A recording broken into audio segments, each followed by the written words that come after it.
Oi, Olá, olá. Dan tava disse que estava mudo. mudo para ele, mas a gente Pra mim está sempre também. começando mudo.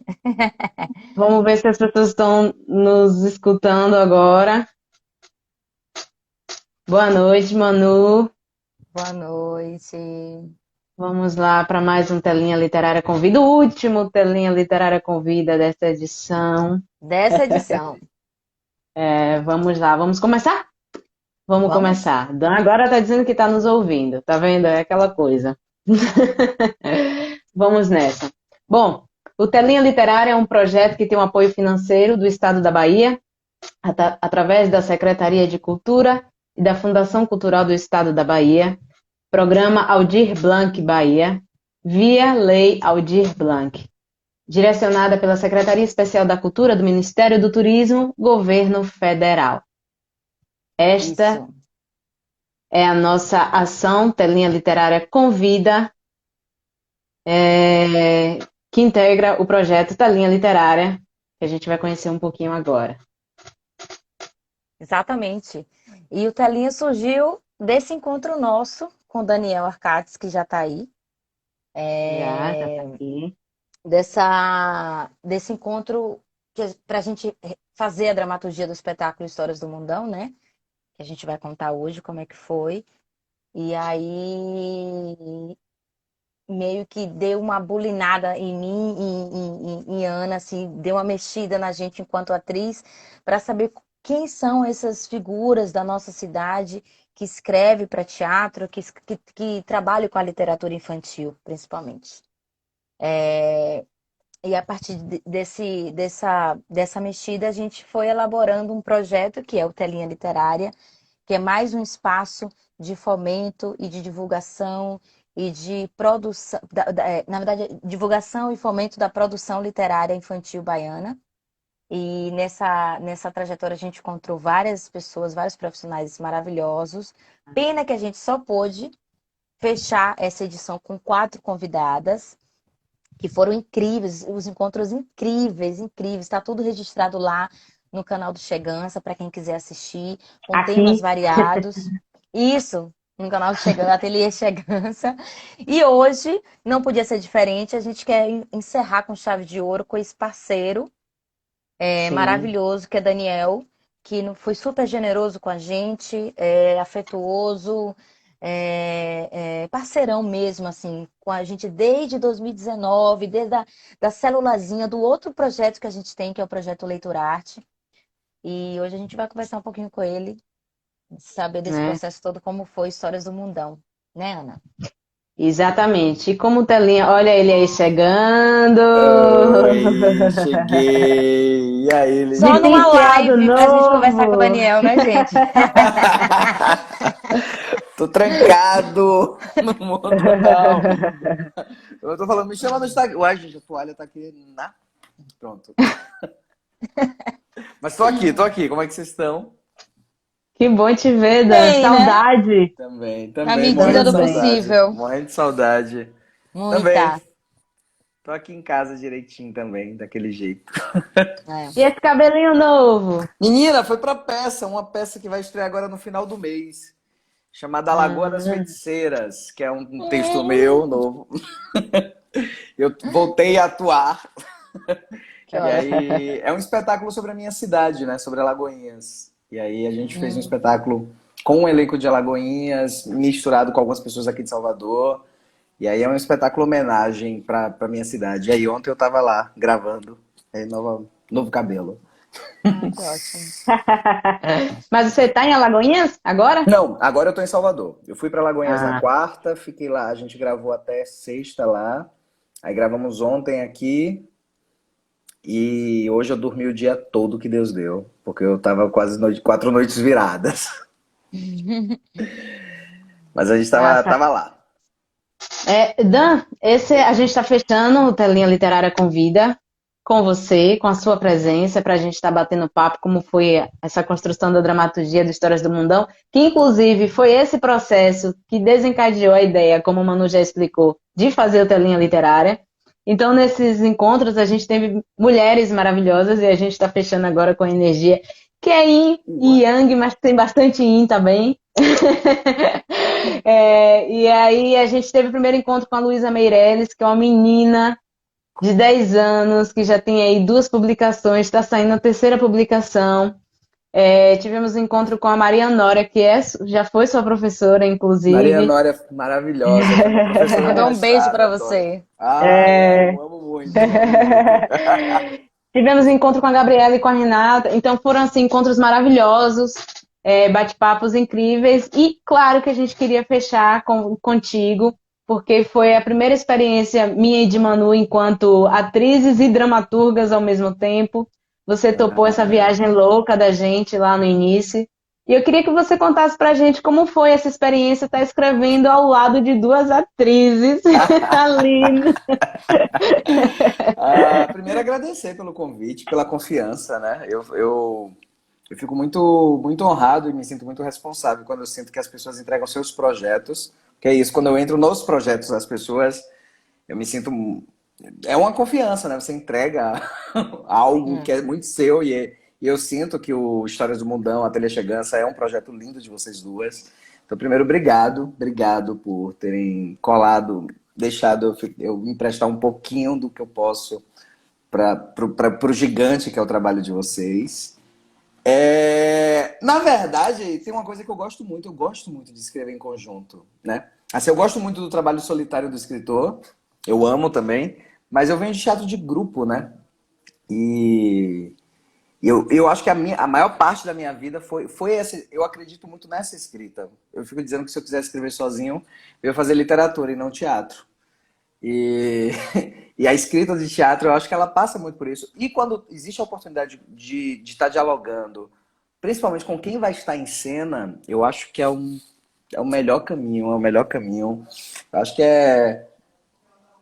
Quem não curte isso, eu acho que passa por um lugar da vaidade que é muito forte, que existe, óbvio, existe a vaidade do artista, mas que foi muito gostoso, eu acho. Eu acho que no início a gente foi ajustando, foi tentando entender, né? Aí quando começou, eu lembro que quando a gente É, começou, tinha uma coisa que vocês queriam muito trabalhar com algumas adaptações literárias. E aí eu vim com a isso. proposta das duas personagens, a historinha. E aí a gente começou a desenvolver a historinha, depois a gente percebeu que a gente queria voltar para a contação das histórias. E a gente uniu os dois universos, né? O universo, talvez, da narrativa, da história, com a contação de histórias, eu acho que resultou num lugar muito gostoso, que eu tô Uhum. muito contente. Eu assisti hoje de novo, né? Hoje eu disse, eu Ah, vou assistir foi? de novo. Assisti hoje de novo. Eu disse, tá muito bonitinho, filhote. Tá muito feliz. Tô muito feliz, meninas. E um encontro gostoso que foi com vocês, né? Desde aquele café da gente lá no. Minha mãe acabou de entrar aqui, gente. Oh, Desde meu aquele Deus. café. Ah, Desde aquele café lá no shopping, a gente sentou na varanda do shopping antes da pandemia, né? É isso que eu ia Dezembro. falar. Dezembro de 2019, porque muita coisa mudou quando veio a Nossa. pandemia, né? Assim, da primeira ideia que eu e Ana tivemos, que não era uma ideia, eram pontas soltas, assim, a gente tinha inspiração, teve a inspiração de 2 literatos maravilhosos, né? A princípio, Exato. que é o Daniel Munduruku e aqui o Sandy Oliveira. Trabalhar com representatividade, a cultura indígena, a cultura afro-brasileira. Aí, assim, a gente trouxe para você coisas pontas soltas, iniciamos o processo de escrita e de sala. Depois, quando veio a pandemia, que foi uma coisa transformou louca. tudo. Louca, Não, e a louca. gente começou do zero, né? Foi, Nós começamos do zero. foi. Do zerão. É, é, é, enfim, eu acho que também a pandemia veio trazer bastante coisa pra gente até amadurecer alguns pontos, né? Principalmente pra mim, pra Ana. Enquanto atriz também, que estava ali em cena, tentando pegar as cenas e criar e tudo, foi um lugar, um ponto positivo, nem sei se eu posso falar isso, se é um Não, ponto acho que sim, eu positivo acho que sim. Eu acho que todo momento de crise de ele caos, traz, né? de causa, ele traz transformações que são entendimentos. Eu acho que a gente teve, isso está acontecendo agora, por exemplo, né? É fruto disso, né? A gente está aqui nessa rede agora, sentado, conversando sobre isso. Que nós fizemos semanalmente, chegou um momento que a gente entendeu que a gente tinha que se encontrar semanalmente assim, nesse formato também, para conversar Sim. sobre as cenas, para conversar como elas estavam caminhando. Então eu acho que A gente começou, a gente vinha num processo, a gente chegou a se encontrar com a equipe toda também, numa das últimas aglomerações, Foi. lá no ICMA. Isso. E quando a gente veio para a pandemia, o espetáculo ele ganha esse lugar do tempo, né? Então ele Uhum. foi feito baseado nesse tempo, baseado nesse momento. Então ele tem uma estrutura que diz disso, e que eu acho que as peças de 2020 e 2021 trarão isso. Eu digo, a gente transformou em linguagem. É isso, a gente É. tentou até fugir um pouco desse momento, porque a gente vai ser tudo inspirado nisso, nesse lugar que não. Mas inevitavelmente tive um amigo meu que Hum. assistiu e que falou: Nossa, vocês beberam muito da pandemia, dessa coisa temporal, dessas. Falei, gente, mas tudo que a gente não queria. Mas é isso, eu acho que tá ali Tá embutido, né? intrínseco. Exato, exato, É, exato, exato. não tem Tina e como, Keke assim. já estavam trancadas em casa, gente, antes da Olha que louco. pandemia. Não é isso, Exatamente. gente? É as Antes da formas pandemia. as formas de estarem aprisionadas, né? As crianças, né? Já Exato, estão exato. aprisionadas nessas telinhas é muito antes da pandemia. Muito antes, muito antes. Tem uma galera entrando, gente. Deise, Paula, beijo vocês todas. Galera de vários outros trabalhos também de Que teatro ótimo. aqui. É Oh, massa. lindo.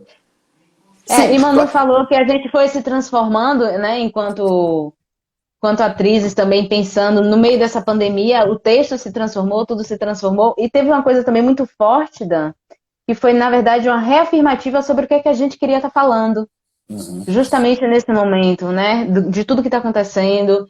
Eu lembro que a gente teve bate-papos nas nossas salas virtuais de dramaturgia, que eu falava, poxa, isso aqui era para a gente estar gravando, porque era tanto bate-papo interessante, tanto É. pensamento, e obviamente que isso acaba se refletindo na escrita e no projeto como um todo.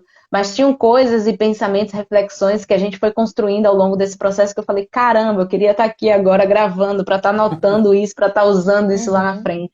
E teve uma coisa que você trouxe muito forte, e que a gente manteve isso dentro do processo, enquanto pessoas tidas como brancas, né? Quando a gente não vai adentrar sobre esse colorismo agora, mas são pessoas brancas querendo falar sobre a cultura indígena, a cultura afro-brasileira. E aí você levantou uma coisa muito interessante que foi, vamos falar sobre a identidade da criança brasileira. Você trouxe isso pra gente. Vamos falar sobre a identidade brasileira da criança. Vamos abordar todos os caminhos, todos os pontos. Eu queria que você falasse um pouquinho sobre a sua experiência em relação a isso. Você vem de um grupo também que é o Nata, que tem um trabalho voltado para a cultura afro. Eu queria que você falasse um pouquinho sobre essa ideia. Vamos falar sobre identidade brasileira. Eu acho que na verdade é pensar. Eu acho que o que é que eu sinto muito, né? E aí que eu acho que sobre histórias do Mudão, eu acho que foi uma experiência bacana. Entender quais são os corpos que estão em cena. E entender como esses corpos que estão em cena podem contribuir para questões que nós, artistas, acreditamos que são afins, né? Não estou dizendo que todo artista aqui, gente, pensa nas mesmas questões afins. Tem artista que não é legal também. Mas nós que nos juntamos, né, partimos do Nós pressuposto que que temos somos pensamentos legais. afins, que somos legais.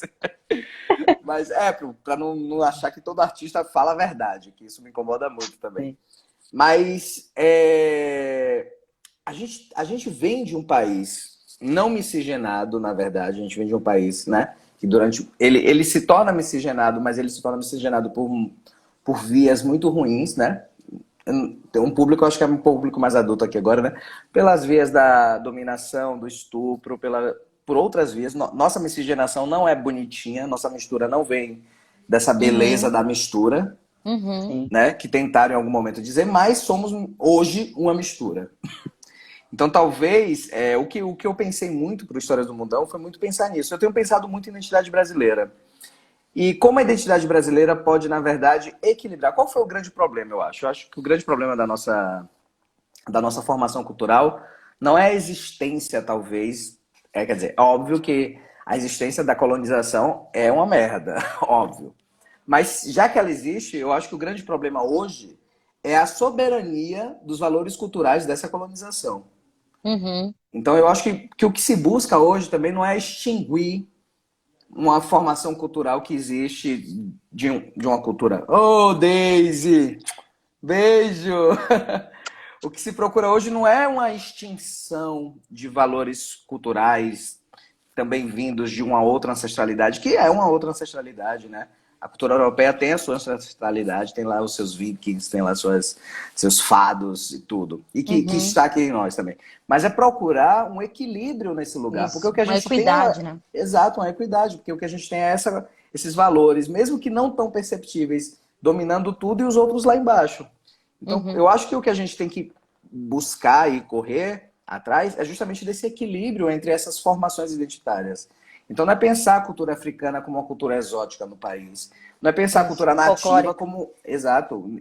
A cultura nativa é mais folclórica ainda, porque a africana a gente ainda É. consegue reconhecer a cultura Uhum. afro-brasileira, na verdade, em pontos, né?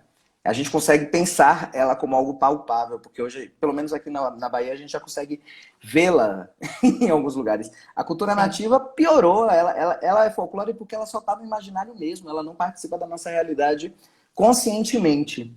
Então, Uhum. quando eu propus isso, né, para vocês, era muito pensando nisso, em como a gente conseguia pensar, na verdade, nessa criança, colocar em pé de igualdade, porque essa criança ainda não tem essa noção de superior ou de inferior, esses moldes culturais nossos, Uhum. mesmo entendendo todo o processo de dominação que existiu. E aí eu acho que a gente consegue uma coisa bonitinha, né? A gente consegue Sim. colocar essas crianças para acharem essas histórias, para repensarem. E óbvio que isso parte muito de perceber de quem está em cena. Eu parto muito desse pressuposto, né? Quando eu venho do Nata, o Nata era muito. A gente pensava muito nisso, né? Quem está em cena, como está em cena. Por exemplo, eu sou um cara de pele mais clara, então eu nunca me incomodei de estar no Nata justamente porque eu era a minoria dentro de um grupo, de um grupo negro. Uhum. Então sempre foi muito tranquilo pra gente, mas a gente entendia, por exemplo, a gente entendia quais eram os lugares que os nossos corpos podiam estar em cena. Não é que estou limitando a arte, mas é entender que neste momento nosso, representatividade dentro da arte é um fator importante, justamente Uhum. porque nem todo mundo pode tudo na arte. Né? A gente tem esse discurso de que a arte é livre, mas a arte é livre para que corpo? A arte é livre para quem? Quem é que pode fazer Uhum. tudo na arte, né? A Tem gente um pode. corpo específico que pode fazer tudo na arte. É o Exatamente. homem branco, pode Exatamente. fazer tudo. Homem, homem, não é nem a mulher branca, é Homem, o não é nem a homem mulher branca. branco. Mulher É, Exato. branca. o Inclusive pode homem fazer a branco mulher. cis. Né? O É, homem branco cis pode exatamente. fazer a É por isso que eu mulher. falei. Ele tá no topo ali da arte. Exato. Então só ele tem esse discurso de liberdade. Então enquanto a gente ainda não tem essa equidade também de dizer que uma pessoa negra pode fazer Carlota Joaquina, sabe? Uma pessoa Uhum, negra pode fazer Maria Antonieta. Então a uhum, gente tem que Uhum. tomar cuidado com isso sim. A gente tem que tomar cuidado com essas representações. Então quando eu propus a Tina Keke, eu era muito pensando nisso. A gente podia contar histórias da cultura afro-brasileira, a gente podia contar histórias indígenas, mas eu achava que o melhor caminho era justamente isso não estar no corpo de vocês e que este Uhum. corpo dessas meninas servissem para pensar uhum. como elas precisavam ter acesso a essas informações para ela entender que existem outras referências culturais que também dizem delas, né? Que no Sim, caso é como Sim. vocês também, né? Vocês, enquanto Sim. mulheres baianas, aqui sim, não é só a cultura branca que diz, pelo contrário, né? claro. Uhum. E Com aí a gente foi certeza. conversando, foi dialogando, foi muito É. gostoso. E aí, indo por esse viés da cultura e a gente, enquanto pele branca, enfim, nós construímos os contos, né? E aí a gente foi desenvolvendo os contos. Tivemos o conto sobre a cultura indígena, tivemos o conto da viagem afro-brasileira, né? A Zana. E aí você trouxe Segregue Diferente. Aí eu queria que você Sim. contasse um pouquinho como foi essa criação desse conto, que você viu que a gente transformou depois Em em cordel, cordel. né? Romualdo Lisboa transformou. Romualdo Eu vi Lisboa, como... isso. Foi o Romualdo, foi? Mas Gente, Foi. foi. que lindo, não sabia que foi o Romualdo não, que lindo. Adoro o Romualdo, gente, adoro, adoro. Interior, vivo interior. É, É. exato. Então, eu fiquei pensando muito que história contar, né? Tem uma coisa Uhum, que eu acho que é legal a gente pensar também. A infância dessa criança branca no contexto brasileiro, né? Eu acho que a gente não pode negar para ela de que ela vai crescer cheia de privilégios. A gente não pode negar para ela a presença disso, mas ao mesmo tempo a gente não pode dizer para ela que ela já é opressora com 2, 3 anos de idade. E aí eu acho que sim. a construção do conto parte muito disso, de como contar para essa criança de que ela vai ter privilégios na vida e como dizer para ela que ela precisa, na verdade, romper com isso o mais rápido possível. Que ela precisa, na verdade, lutar contra algo diferente. Então, quando a Catarina pensa, né, e conhece Segreg e conhece diferente, é justamente pensar nisso, que talvez talvez diferente seja o mundo da criança, e brincamos, eu tava brincando, Segreg seja o mundo do adulto, digamos assim, tanto que a avó tá em Segreg, né? Então, talvez o Segreg é esse mundo mais envelhecido, mas o olhar da criança, ele ainda não parte desse lugar, né? O olhar da criança talvez talvez o mundo de diferente seja o mundo da criança. Então, quando eu pensei um pouquinho nessa, eu fiquei pensando, que conto a gente pode colocar em pé de igualdade, sem parecer que a cultura dominante, ela tá bonitinha, tá tudo certo, vem cá, é mais uma cultura linda. Porque Sim. eu costumo dizer que nem tudo é cultura na minha cabeça, né? Tem cultura que precisa sim ser banida, tem cultura que precisa sim, porque se a gente dizer que tudo é cultura, nazismo também é uma cultura, e talvez é uma cultura que a gente não deseja. Sim, sim. Então como falar, como colocar essas três raízes, digamos assim, né, identitárias no nosso país, sem fechar os olhos para a colonização, sem fechar os olhos para esse processo de dominação que a gente teve. Aí nasce Segreg e nasce diferente. E nasce essa criança que está no meio desses dois lugares. Ela tem essa ancestralidade segregadora, querendo ou não, mas Sim. ela tem a possibilidade de não ter a leitura ainda dessa noção de segregação. E que ela entre nesse lugar quando ela tem acesso, né? Que a gente vai crescendo, a gente vai tendo acesso a esses lugares segregadores. Que quando ela entra Querendo ou nesse não, lugar tem a de influência dos segregação... pais, né? Exato, Que exato, a também todo provavelmente são momento. brancos, e aí vão estar ali nutrindo aquela criança nesse lugar, nesse mesmo caminho. Então, como desviar desse caminho? Ou como reconstruir Exato, esse caminho, né? Que eu acho que foi maravilhoso quando você exato, trouxe exato. essas duas cidades, porque ela materializa o que é de fato para ser feito. Vamos sair desse estado de segregação e viver nesse estado do diferente. Tipo assim, as duas cidades Exato, materializam o caminho da criança branca, né? Da exato. cultura do dominante. E dizer, vamos reconstruir a tempo. E vamos reconstruir juntos, com outro diferente, com outro de outra cor, com outro com cabelo desse jeito. Vamos para esse caminho. Achei Exato. maravilhoso, assim. Então, todo mundo acha. Ai, que bom. Eu fiquei muito feliz. Eu lembro da nossa primeira leitura, quando a gente foi ler o conto, que eu chega me Sim. emocionei quando vocês terminaram de ler, que eu disse, ai, que bom que elas gostaram. Mas eu acho que é isso, né? Se a criança tiver acesso à diferença, ela já cresce com um outro lugar de pensamento sobre esse Uhum. universo, né? Porque a gente constrói nossas bolhas, né? Até nós, artistas, a gente está tomando esse tapa na cara aí do mundo agora, porque, de certa forma, eu acho que no início desse século a gente construiu a nossa bolha, né? A gente achou que estava tudo bem. Sim. E aí agora a gente está tendo que dar um corre aí para dizer, não, a gente já entendeu que não está tudo bem. Mas É. eu acredito que a criança, se ela tem acesso a uma formação plural, se ela tem acesso a contato corporal, que eu acho que na cabeça da criança não cabe só a formação, não cabe só o pensamento, que eu acho que isso é mais adulto, né? Eu acho que a criança convivendo mesmo com essa diferença, e convivendo em pé de igualdade, sobre os mesmos espaços, sobre os mesmos lugares, a gente vai conseguir, provavelmente, não adultos não racistas, não fascistas, não sexistas, mas menos, pelo menos, né? Porque eu Sim. acho que a gente, Em caminho da talvez, desconstrução, né? exato, menos racistas, menos É. sexistas. E se for menos, eu acho que a gente já tem um avanço gigante, assim, no nosso É. percurso, porque são 500 anos para a gente desconstruir, né? É isso. Eu estava lendo essa semana sobre o racismo, porque assim, é inevitável, todos nós somos, a um certo grau. Porque a gente vive numa sociedade dominantemente branca, com imposições né, do colonizador, que é a população branca. Então, assim, é, entender que somos e iniciar o caminho da desconstrução do entendimento para poder a gente diminuindo isso, não sei se vai zerar, mas isso é importante, né? Essa reflexão de entender que é possível fazer a desconstrução e que é importante começar. Uma coisa engraçada, Dan, é que todos os encontros com as literatas a gente falou do diferente. Essa foi uma palavra que foi repetida Sim. sempre assim. A Foi. diferença, a diferença, a diferença. Foi. Que Foi. massa. Inclusive a E não era a Nória. gente que trazia, não era a gente que trazia, Não. eram elas. É. Que E massa. essa, A e Nora vai dizer essa que é por causa de pergunta. Derrida, gente. Não foi Derrida, não. Não foi a diferença, não. Mas tem influência também. Então, porque quando você trouxe essa palavra e que depois que a gente fechou o texto, eu e Ana, a gente ficou martelando assim. Eu falei, velho, vai fazer a sinopse, né? Do espetáculo. Gente, Sim, como é que a gente vai fazer sim. a sinopse? É isso, é a partir desse caminho, essa frase ficou. Como é que a Tina fala? Que eu. É. E se a gente fosse conhecer o diferente? Pronto.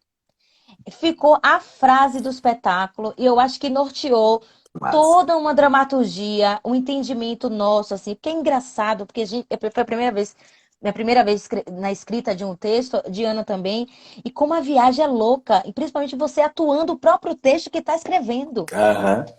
É. É, é, Foram é, anos é muito, assim. é muito louco, porque você fala, pô, mas peraí, a gente escreveu isso, mas isso vai para onde? Peraí. E aí, para mim, pelo menos, acho que para Ana também, essa frase vamos conhecer o Foi. Sim. diferente. Foi o que norteou e o que trouxe também os diálogos que a gente teve com as outras literatas. O quanto se faz necessário esse papo, né? Levantar isso na É, literatura, principalmente infantil, que é exato, exato. Porque renovar o olhar das crianças. eu acho que é um princípio básico para todas as pautas que a gente levanta, na verdade, né? Se a Uhum, gente pensar em interseccionalidade e se a gente pensar nas pautas, todas elas, se a gente for buscar uma gênese, é a busca pelo respeito da diferença, né?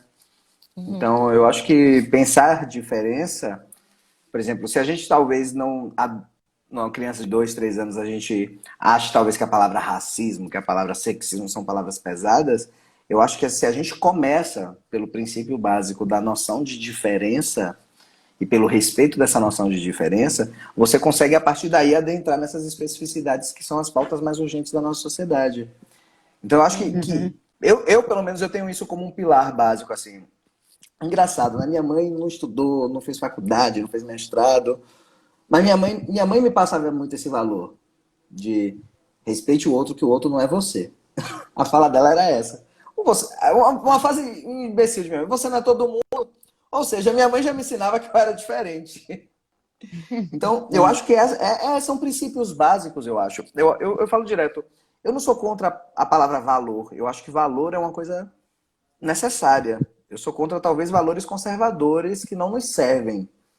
Mas eu acho que, por exemplo, o valor da diferença e o valor do respeito à diferença, eu acho que é um valor que deve ser passado sim para a nossa sociedade, deve ser passado sim para a infância.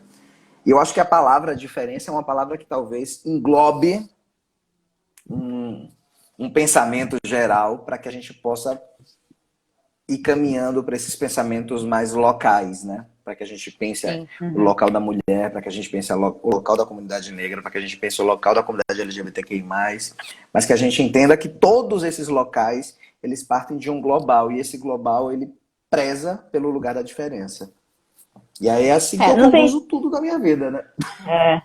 não tem frase mais mentirosa do que aquela que diz somos todos iguais. Não, não somos todos iguais. Exato, não somos, Não não E somos. somos. E tá nada. tudo bem, né? E Tá nada. E tudo tá bem. tudo bem. Exatamente.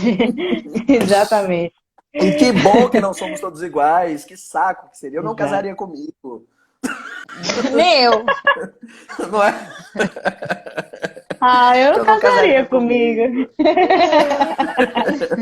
Nossa, não, não, eu dou graças a Deus que eu tenho alguém completamente É, diferente de mim aqui dentro de é. casa. Complementa, Porque né? aí então, a gente Complementa. cria um outro valor, exato, a gente cria um outro valor, que eu acho que é um valor também que deve ser, que é essa noção de complementaridade, sabe? Que é essa Uhum, noção de que eu sozinho também não consigo dar conta das coisas. Que eu preciso, sim. eu dependo do outro, sim, sabe? Então eu só Uhum. consigo perceber que eu dependo do outro a partir da noção da diferença. Eu só consigo perceber que eu não sou autossuficiente se eu percebo que o outro tem algo que eu não tenho. E eu Sim. acho que É. isso são caminhos muito, muito necessários para nossa vida. E são coisas que eu acho que Por mim, a escola se preocupava muito mais em explicar isso para as crianças do que explicar Uhum. Não certas é, coisas, tá rapaz. ligado? Não é. Não é. Nossa, Senhor. Todo mundo deveria ler o livro Escola de Talentos, né, da Gabriela, que a gente trouxe aqui. É. Fala bastante disso, inclusive, né? É. Dan, se teve uma coisa que a gente sentiu nesse processo contigo, é como você é rápido. A gente às Ai, vezes fala, a gente precisa colocar uma coisa, vamos dar essa observação para Dan. A gente conversando na sala, você já estava lá no texto e colocava o que a gente queria falar. Gente, como ele é rápido! E a gente sabe que você não começou ontem, né? Sua carreira enquanto literato, a gente está usando esse termo literato que pela bom. Eu força, gostei disso né? também. E aí eu queria que você contasse um pouquinho pra gente sobre essa sua trajetória, se puder Isso. resumir, né? Porque o negócio é grande. É, porque Daniel é multi, né? Daniel é É multi. multi, é multi. Ai, Deus. Não, assim, eu fiz uma coisa semana passada que foi muito bom pra mim também. Eu tava passando. Não é coach, não a palavra, mas foi uma consultoria. Uma consultoria sobre a vida artística. Eu contratei uma pessoa para poder refletir junto comigo sobre os meus caminhos artísticos. Para além da Uhum. psicóloga. Eu tô com a psicóloga agora. E aí ela pediu para. Ela fez uma pergunta que foi muito legal no questionário inicial. Foi: do que é que você brincava na infância? E eu brincava de teatro. Eu brincava de escrever, eu brincava de produzir, eu brincava, fazia peça sozinho no fundo de casa. Então, e aí ela falou disso, ela falou, você não começou a se formar na sua vida adulta, na entrada dos seus grupos, você desde criança você já trazia essa formação. E aí eu fico muito feliz quando você fala disso, porque o João Sanches, um querido nosso, falou isso um dia desse. Ele falou, eu tô te acompanhando desde o início, e é muito bom ver as suas mudanças. E eu acho que talvez tenha um pouco disso, né? Eu venho de uma formação, eu sou de Alagoinhas, então eu não venho da minha formação teatral, ela vem tardia, muito tardia. Eu começo a me apaixonar pela arte da interpretação, pela televisão e a literatura. Meu pai sempre foi muito leitor. Meu pai era um homem. Eu cresci numa casa que meu pai era um operário que perdeu o gosto da leitura, por incrível que pareça, por conta do contexto de trabalho dele. Mas eu lembro Uhum. muito de quando eu era criança que meu pai era um homem que lia muito. E, e talvez a necessidade do trabalho fez com que ele fosse perdendo essa capacidade de ler diariamente, mas ele sempre me estimulou muito a ler. Muito, assim. Meu pai era um leitor voraz e ele passava 7 dias fora viajando de trem. Meu pai era maquinista. E quando ele voltava, ele trazia um mundo de gibis para mim, que eu comia em um dia. E no outro dia ele ia procurar um lugar para trocar esses gibis para eu ler outros. E aí quando eu era. Então eu começo a perceber hoje que isso está desde a infância. Não é que nasceu comigo, mas na infância, de certa Sim. maneira, minha família, mesmo que conscientemente, me estimulou muito a isso. Falei, eu nunca fui. A primeira vez que eu entrei no estádio de futebol, eu tinha 17 anos e fui com a galera da escola. Então não, lá, eu cresci numa casa onde eu não fui estimulado para os lugares onde geralmente os homens são estimulados também. Eu fui estimulado à Uhum. leitura, eu fui estimulado, sabe? Mesmo que eu não tendo uma família com tradição escolar formal. Minha mãe é da zona rural, né? E meu Uhum. pai é operário, maquinista. Mas aí na adolescência eu virei aquele adolescente rebelde que queria fazer teatro. E entrei num grupo de teatro em Alagoinhas, que foi o BAC, fiz parte de quase todos os grupos e entrei no Nata. O Nata eu acho que foi o lugar que começou a me dar uma formação teatral. Eu entrei no Nata com 14 anos. Ah, E todo novíssimo. mundo já era adulto, era muito novo, né? Eu entrei no Nata Muito. muito novinho. Briguei com o mundo todo para fazer parte desse grupo. E o Nata também foi um lugar que eu pude experimentar. Eu acho que eu não fui o cara que aprendeu testando, estudando. Eu fui o cara que foi aprendendo errando mesmo na prática. É tanto que meu primeiro Uhum. texto foi um infantil, chamado Poesia Papá Criança. Foi o meu primeiro texto, assim, que foi encenado, que foi Fernanda Júlia, que foi a Anissa Jé que encenou, inclusive, Uhum. também.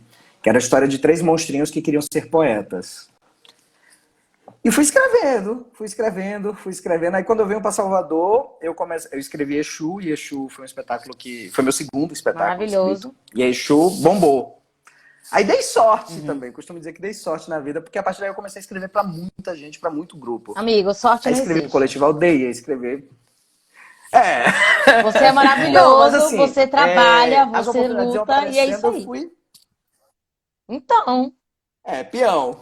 Não, isso eu sou um peão, peãozão das artes, Mas quando eu isso falo é de sorte, que maravilhoso. tipo, eu cheguei com um grupo de teatro e as oportunidades foram aparecendo Sim.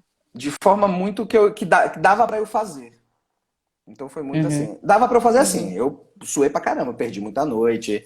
Eu não sabia dizer não, né? Também passou por isso. Sim. Isso também acumulou algumas coisas na nossa vida.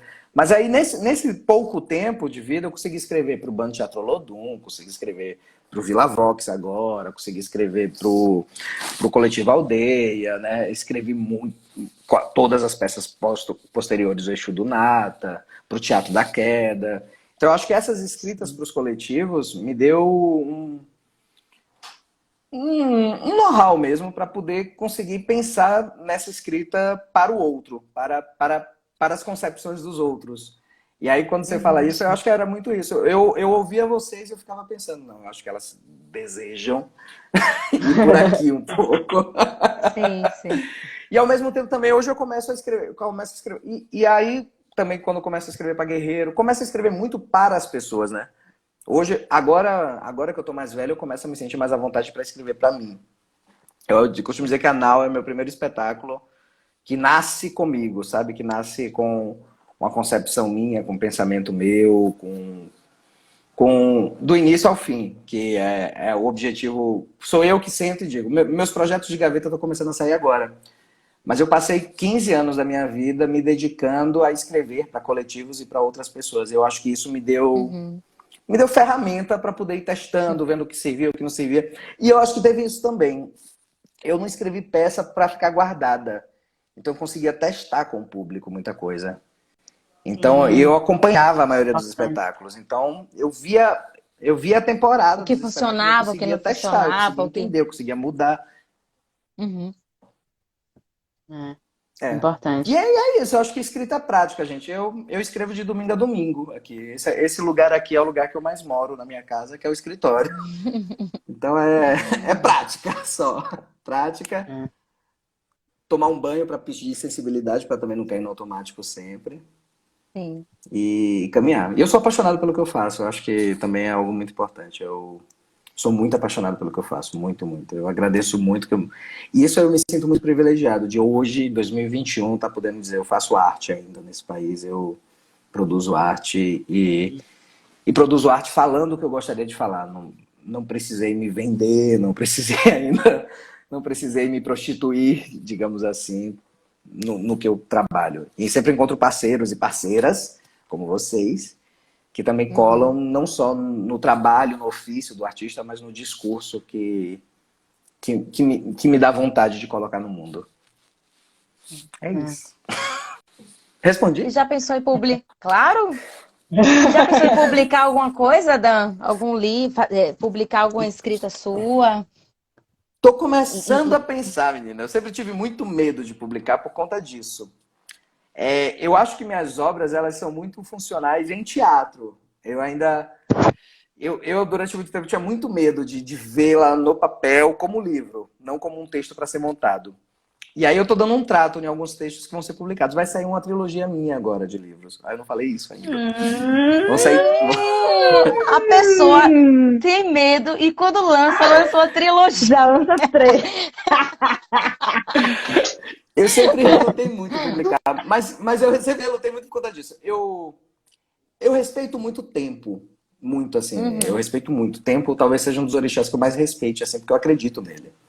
E apesar de eu fazer muita coisa, e apesar de já poder considerar isso uma coisa extensa, eu acho ínfima ainda diante do que é uma carreira artística de pessoas como Arildo, de pessoas que têm Sim. 50, como Zebrinha, que tem 50, 60 anos de carreira. E aí eu sempre tive muito medo de publicar, porque eu falei assim, publicar é pra sempre, né, gente? Porque uma peça tá ali, é o momento, se não É prestar, o acabou a efêmero, né? temporada, não sei o quê. É o efêmero. E aí o efêmero é muito louco, o efêmero a gente se permite mais, né? Eu, pelo menos, eu me sinto com menos Sim. medo de errar. E eu me arrisco mais, eu sinto, no teatro por conta disso. Publicar me dá um certo medo, porque publicar vai ficar ali, para sempre. Uhum. Uhum. Audiovisual também tem isso, né? Mas Uhum. agora vão ser publicadas 3 peças minhas, que a gente está chamando de Trilogia da Chacina, que é a Antônia, que é uma revisitação que eu fiz do mito de Antígona, com direção de Sanara Rocha, Herê, do Bando Teatro Olodum, e As Balas que Não Deu Meu Filho, que foi o solo que eu escrevi para Antônio Marcelo, que são três olhares sobre o genocídio da população negra, né? E aí, Herê tem um olhar mais da família, da criança. As Balas que Não Deu Meu Filho é pelo olhar do policial, e Antônia pelo olhar das mulheres que veem esses homens morrerem nas ruas. Mas morrem dentro de suas casas também, tensas porque seus filhos estão sendo assassinados. Então são três peças que trazem visões e protagonismos diferentes sobre o mesmo assunto. E aí esse projeto foi aprovado em 2019. E aí eu estou cuidando com muito carinho, revisando as peças, subindo, dentro. Tem coisa que eu não quero que entre, tem coisa que eu quero que entre. E aí tudo indica que sai esse ano. Sai esse ano. Mas eu penso agora, eu tô começando a arriscar escrever para além do drama. Eu sempre escrevi muita poesia, eu sempre escrevi muito conto, mas sempre ficou tudo muito guardado. Então eu estou começando agora a revisitar meus textos antigos, a mexer, que futuramente eu quero entrar um pouco na prosa e no verso aí, mais do que no drama também. Que eu costumo dizer, A gente já pode... assim, talvez se eu crescesse em outra cidade, em outro lugar, eu não teria entrado no teatro. Será? Não sei, mas Ele ia chegar de alguma forma. Eu também acho. Mas minha primeira paixão de arte foi a poesia. É muito louco isso. Só que é isso. Se a gente já não tem estímulo para o teatro, para poesia, isso é zero, né? Zero. Mas eu sempre fui muito apaixonado por poesia. Poesia para mim é tanto que minhas peças elas entram no mundo poético, né? Eu vejo que você é muito apaixonado pela palavra, né? Você já me disse isso. Pela palavra. Pela Eu simbologia da gosto. palavra, o significado, a brincadeira que tem na palavra. Isso foi uma coisa que a gente comentou até no próprio processo do Histórias do Mundão, né? Quando eu falei Eu de gosto parente, muito. eu falei, ai, Dan, eu não gosto dessa palavra parente. Eu falei, Manu, você sabe o que é parente? Agora explica aí pro povo o que é Tem uma parente. pessoa de letras, você traz uma pessoa de letras. Não, e engraçado que letras tem uma coisa, letras tem uma coisa que é muito louca. Letras as pessoas pedem para você se decidir, meio que isso, né? Você entra, tem meio segregue também, né? Você tem a galera de literatura, a galera de linguística e a galera de estudos pedagógicos, que é a galera que vai estudar mais formação de que eu fiz licenciatura, né?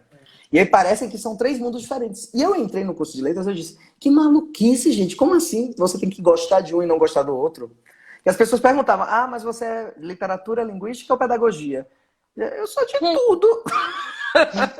Eu quero ser um bom professor, eu quero gostar da parte artística, mas eu quero entender da técnica também da nossa língua. E aí tinha uma disciplina chamada... tinha uma disciplina... Nossa, a palavra sumiu da minha cabeça agora da disciplina, gente. Vão me matar.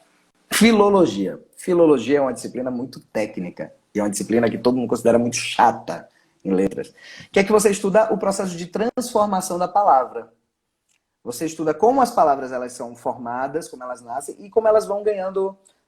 Exemplo simples, se a gente pensar aqui no Brasil. Vamos pensar no você, né?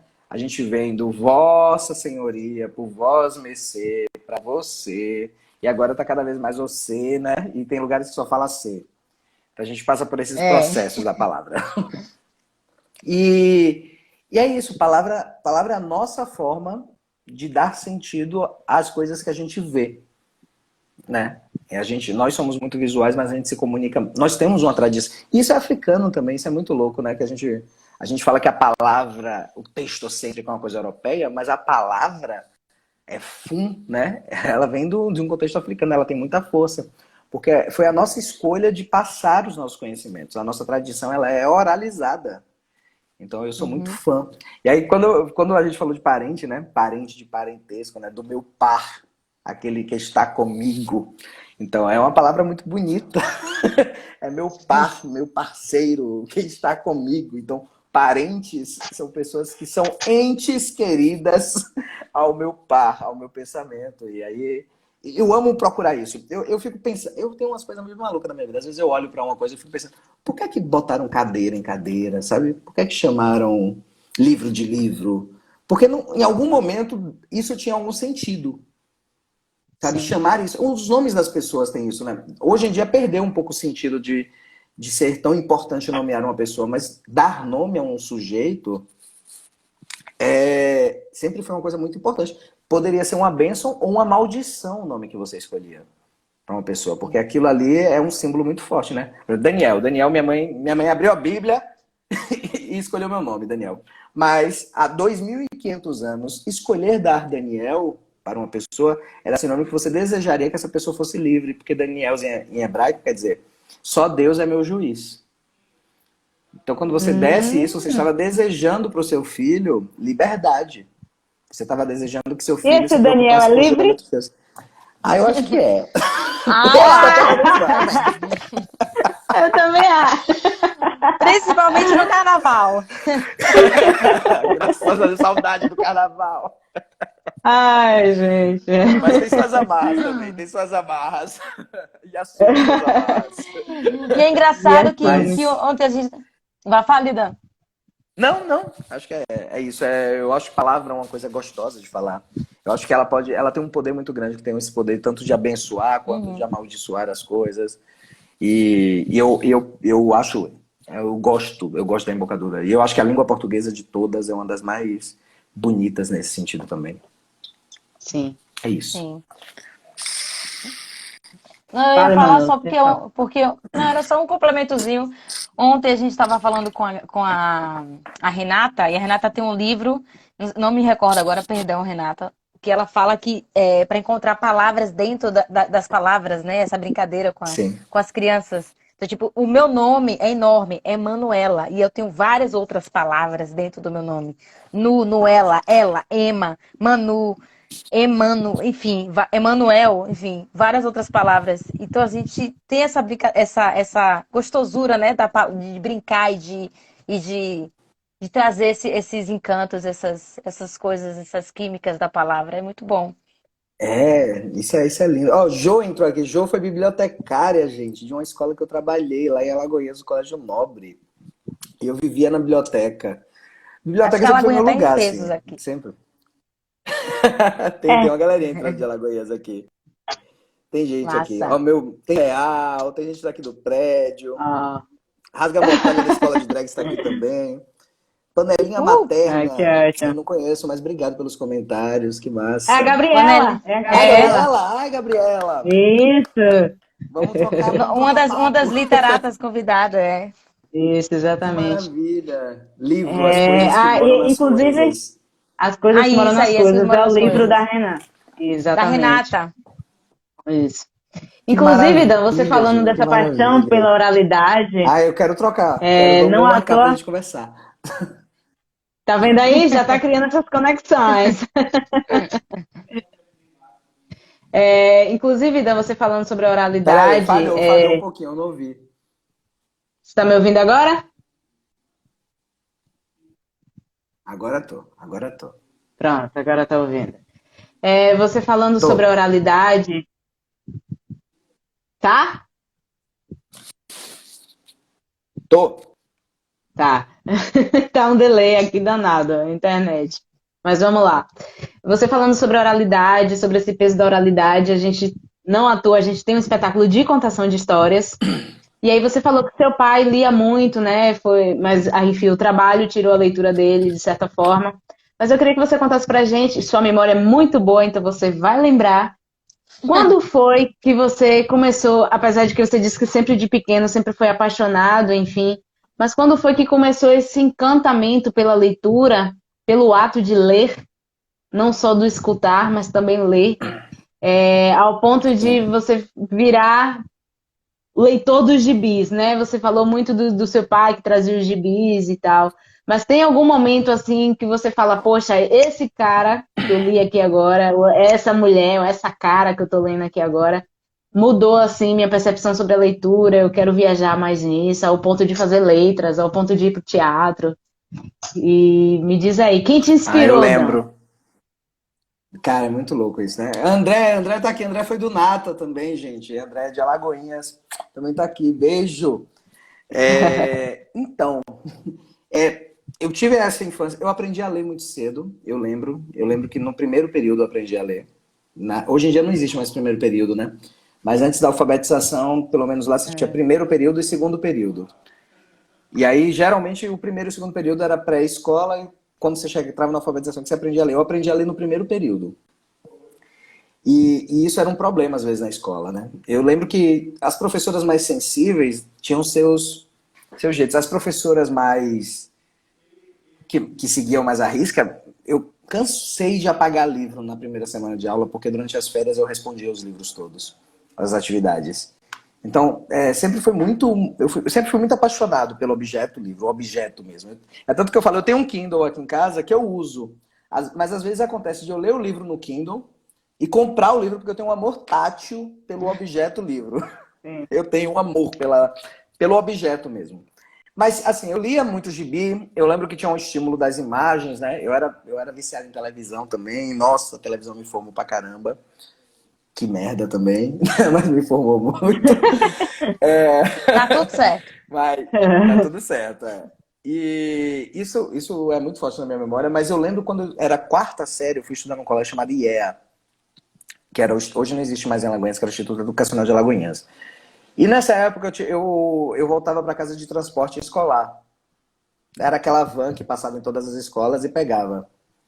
E eu era o único aluno que não era do ginásio desse transporte. Então o transporte passava na minha escola 12h20, que era o horário do sexto horário do colégio. E minha aula acabava às 11h30. Então eu ficava na escola de 11h30 até 12h20 na biblioteca. Em vez de eu ficar na porta do colégio esperando a van chegar, eu ficava na biblioteca. E eu lembro que tinham livros que eu não podia tocar.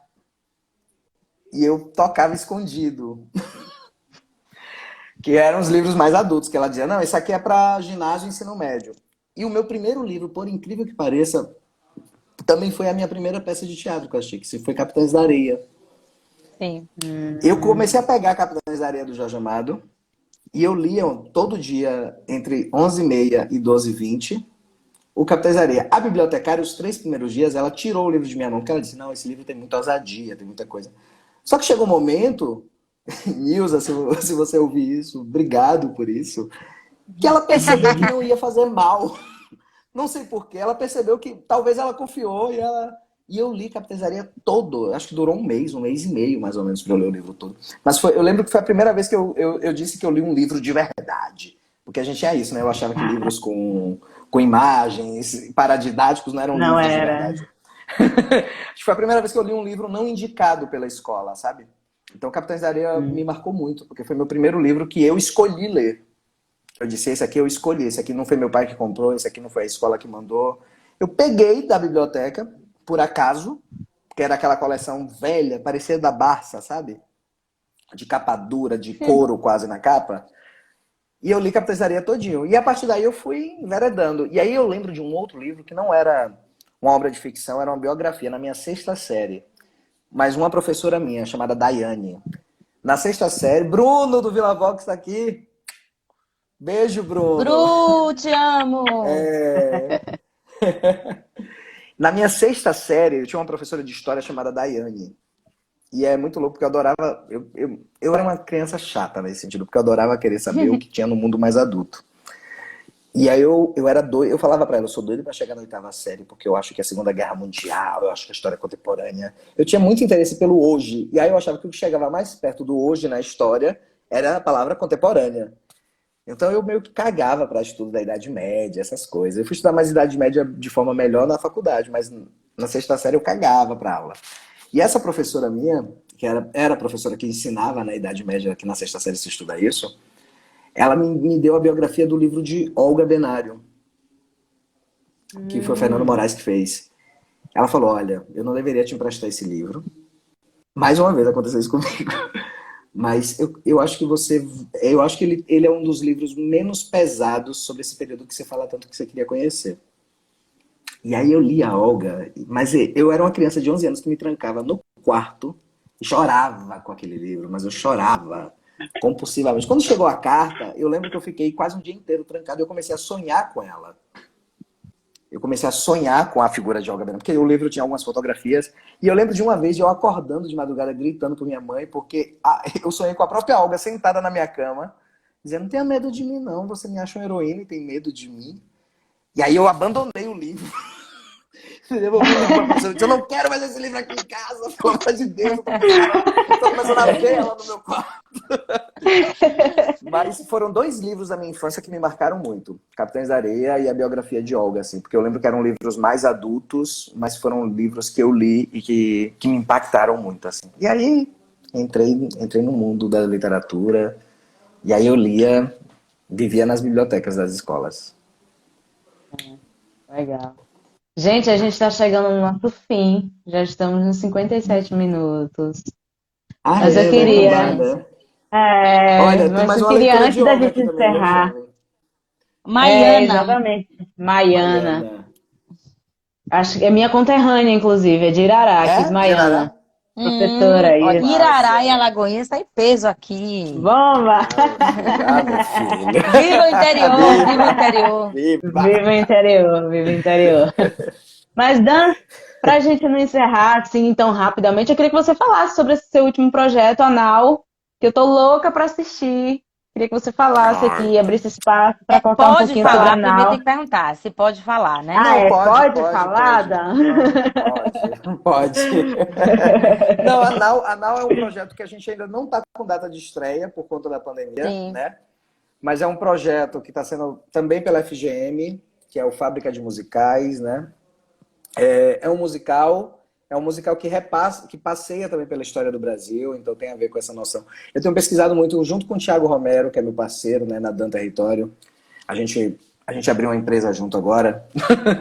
Então a gente tem pesquisado muito sobre narrativas escondidas da história brasileira, né? Josélia tá aqui. Ah, não. Não é Josélia que fica Essa é pedindo minha não, mas oi, mãe. Josélia. Sua mãe? Eu olhei a foto, parecia que era outra Josélia que eu conhecia. Você achou que só sua Olha, mãe ia entrar aqui? mas sua mãe trabalhou em Alagoinhas, talvez seja, É, não? minha mãe trabalhou em Alagoinhas, Talvez verdade. seja. Mas a Nau tá para estrear. A gente está finalizando uma versão virtual também, né? A gente gravou uma parte do espetáculo, tem outra parte que está para ser gravada.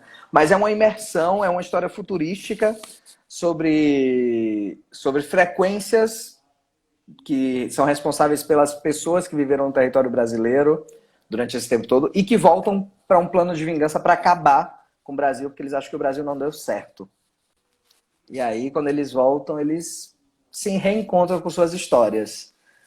E aí é uma comédia musical também, bem louca, que eram 15 pessoas em cena. Mas vai sair, esse ano ainda sai. Não sei quando, esse ano ainda sai. Antes disso, estreia a Lagoa das Feiticeiras. A Lagoa das Feiticeiras é o Sim, espetáculo por que eu tô favor. fazendo sobre Alagoinhas, estreia agora em maio. Também nas redes virtuais. Assistam, por favor. É Márcia um homem Lima, que nossa tem maravilhosa, muitas está no elenco, uma estreias. feiticeira. Ah, Quem? que massa, que massa. Massinha. Ah, Márcia Lima, tá no massinha. elenco. Ave Tá Maria. no elenco. Massinha era do mesmo terreiro, né? Do povo do Nata, lá em Alagoinhas. Então, Massinha tem uma ligação com a cidade também. Sim, A gente ótimo. era uma outra atriz de Alagoinhas, mas essa outra atriz, infelizmente, teve Covid durante o período, aí não pôde fazer. Uhum. E aí a gente chamou Marcinha. Marcinha deu Maravilhosa. show, brilhou e tá arrasando na Lagoa. É um espetáculo para tentar-se sobre as águas, falando sobre como uma cidade, também fala sobre uma cidade, né? E a história Sim. de uma cidade que é Alagoinhas, né? Uma cidade que soterrou a cidade nativa. Que Alagoinhas se chama Alagoinhas por conta disso, é uma terra cheia de Sim, lagoas. E a cidade se sim. construiu em cima dessas lagoas. Então é a história de uma feiticeira que acorda numa lagoa e se vê soterrada pela cidade. E aí ela resolve Olha. se vingar também, que eu adoro história de vingança. É meio Aguinaldo Silva você, né? Menina, eu sou bem novela, eu sou bem folhetim. A gente vai Mas ter que fazer uma obrigado, outra meninas. live falando sobre isso, né? Sobre Sobre as novelas. novelas e tudo É. mais. Que eu já sei Vamos, que já tem um vamos, vamos. grupo, falei com Mônica, já sei que já tem um grupo. A gente estuda a novela é objeto de Ah, estudo da maravilhoso. gente. Mas deixa eu André, só sobre a plantar uma. Lagoa da Feiticeira mesmo.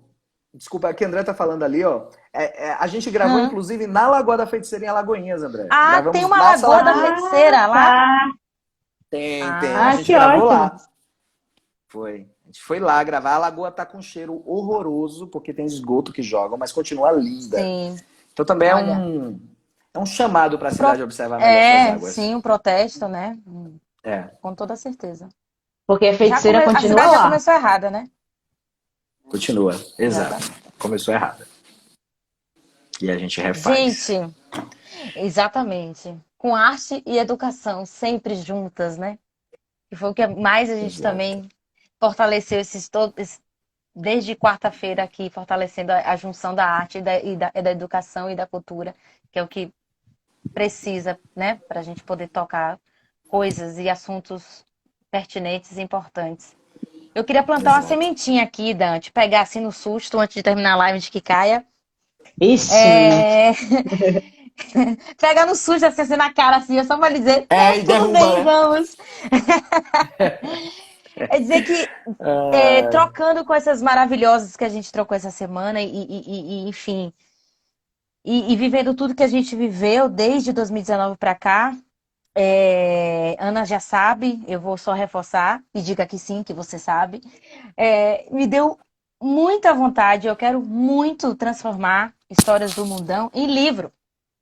Ah, sim. É. sim, Em sim. livro! E aí, assim, é óbvio que a escrita do teatro é totalmente diferente para né, para literatura, para um livro Exato. infantil. Existe aí essa transição que eu nunca vivi, a Ana também não. E a gente conta mais uma vez com você para a gente transitar nesse mundo e fechar essa parceria, porque eu acho que vai ser que é uma história linda que a gente fez, é uma história potente, mágica, e vai ser incrível também a gente ter ela na versão de livro, né? E poder circular de Claro. uma outra forma, com imagens, as imagens que a gente já tem, a inspiração que a gente já tem, com a equipe maravilhosa que a gente juntou, com Rino, com Luci, com Luciano, com Natan, ai meu Deus, eu não falando todo mundo, e todo mundo que Não, estava nem ali comece, porque a equipe é grande. para É criar. enorme, né? O que é que É. você acha da gente fazer esse livro? Eu acho maravilhoso, eu acho maravilhoso. Você que diga não. Não, a gente transforma a Tina Kekeu, vai ser lindo, vai ser lindo. Vai Vai ser ser É. lindo. lindo. Vamos sentar, a gente organiza, mas eu acho que tem caminhos lindos. E eu acho que tem uma coisa que é muito bacana, que é um lugar que não se finda. Eu acho que Tina Kekeu pode ter livros, porque ela pode descobrir histórias, né? Na peça, não sei se vocês Isso. assistiram, mas na peça elas descobrem a biblioteca agora. Então, Uhum, Sim. a gente só tem acesso a 3 histórias de uma biblioteca, então é um caminho sem uhum. fim. Então a gente É pode uma criar uma sequência série! de livros. Uma Exato! série! Olha, uma De Mas série. não tá se Pra quem não gravando, gente. audiovisual! sabe, Mas a gente faz. esse homem também escreve Pra TV, pra TV, pro audiovisual. Aí, Pagar os vamos ir. boletos, gente. Para pagar os boletos. Não, mas eu tô começando agora. Tem um percurso que é muito louco, que eu tava falando um pouco sobre isso, não sei se dá tempo, mas a gente começa acho muito que dá. trabalhando para os outros, para chegar um momento que a gente se sente autoria, né? Agora a gente está negociando já a minha primeira série como autor, não só como roteirista. Tem uma diferença, gente. O roteirista, ele trabalha numa concepção do outro, né? Caminho, e aí eu e Susan Kalik e Thiago Gomes, a gente está desenvolvendo agora uma série que foi de autoria nossa. Provavelmente próximo ano tem série aí no mundo. Em algum canal desse daí. Uba! Que ótimo. Que ótimo. E aí a gente vai caminhar. Viva a E vamos palavra, fazer viva a nosso infantil escrita. também, pra gente Viva a palavra. botar no mundo. Vamos Bora. nessa. Viva, Dan, viva, muito viva, viva, viva. obrigada. Estamos fechando telinha Ai, literária meu com Deus, chave de obrigado, ouro, ouro, obrigado a ouro. vocês. Bom te ver só assim, né? Só assim, vamos Também, marcar mais também. Gente, lives para poder Gente, te eu sou ver. maluco, eu sou maluco que não tem celular. Eu deixei de ter celular tem uns 3 semanas, mas eu voltarei a ter celular, mas eu descobri que eu não voltarei a ter WhatsApp. Tratando de Olha, trabalho bom gente, caminho um difícil. dia também. eu vou ser assim. Eu não vou ter WhatsApp, Bom porque, caminho. enfim, gente, fiquei doente com o WhatsApp, comecei a ter essa crise de ansiedade pesada. Aí eu joguei meu celular na rua. Eu fiz isso. Aí vou comprar um novo celular, mas não terei WhatsApp. Mas a gente se encontra. Certo. Lugar para Com se toda encontrar, a gente tem. certeza. O Com Instagram tem toda tudo. certeza. Isso. Beijo, Ah, que Dan. bom. Beijo, Nani, Dan. obrigado. Obrigada. Beijo. Ótima Obrigada, Dan. Obrigado, semana. Manu. Obrigada Obrigado. por tudo. Até breve, Vocês até também. breve. Até Até breve. breve. Beijo. Sucesso. Beijo. Eba! Gente, eu Estamos queria chegando ao agradecer, fim. né? Queríamos agradecer a presença de todos, os que ficaram até o final, os flutuantes, tá tudo certo. Dizer que a gente está encerrando mais um projeto do Chegança, que é o Telinha Literária, primeira edição, e a gente espera que tenhamos várias outras edições, que a gente continue com esses encontros potentes, maravilhosos e necessários para a cultura e para a educação das nossas crianças, né, Ana? Isso, com certeza. Foi um espaço assim muito gostoso de aprendizado, muita troca. Pessoas incríveis, a gente conseguiu construir essas relações, esses espaços de troca mesmo, de troca de experiência, de vivência, de informação. Isso só foi aprendizado. Desde o Leitura Arte até aqui é só aprendizado. Então, muito obrigada a todos que estiveram aqui. Obrigada, Nani, nossa comunicóloga que está aqui. Ó, Nani beijo, Lima, beijo. Toda a equipe também que participou, que toda a estava junto com equipe. a gente. E acompanhe as nossas redes sociais, acompanhe a rede do Chegança, que a gente vai estar lutando aí, resistindo junto com a cultura, com a arte, para Sim. trazer informação, para trazer entretenimento, para trazer leveza, reflexão, boas reflexões para a gente, tá bom? Beijo, boa noite, uma ótima semana para todos. Tchau, Ana. Beijo, beijo. Tchau, tchau.